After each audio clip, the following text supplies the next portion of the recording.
Au Cameroun, les perspectives économiques pour 2018 sont positives, bien qu'elles soient exposées à des risques de dégradation. Selon l'OFMI, le Fonds monétaire international, la croissance devrait rebondir à 4,2% environ en raison de la mise en production de la nouvelle plateforme offshore de gaz naturel. À moyen terme, la croissance devrait continuer de s'accélérer progressivement à 5% à mesure que de grands projets d'infrastructure soient achevés.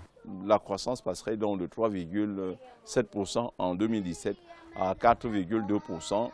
Justifié donc par ce que nous venons de dire, la rentrée en exploitation d'une plateforme gazière dans le sud du Cameroun, la rentrée en exploitation également de certains projets d'infrastructure dont l'exploitation a commencé, la construction à tout le moins a commencé depuis pratiquement 4-5 ans.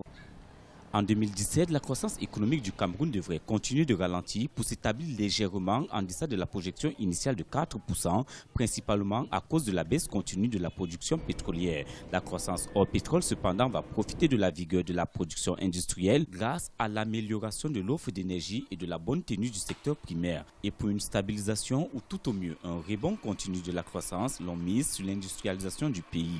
On ne peut pas envisager une croissance à 2 chiffres sans une véritable industrialisation. Donc tant que le Cameroun ne peut pas s'industrialiser, ne peut pas avoir des industries, à tout le moins un secteur de transformation assez développé, envisager une croissance à 2 chiffres serait une vue de l'esprit. Ce n'est pas possible.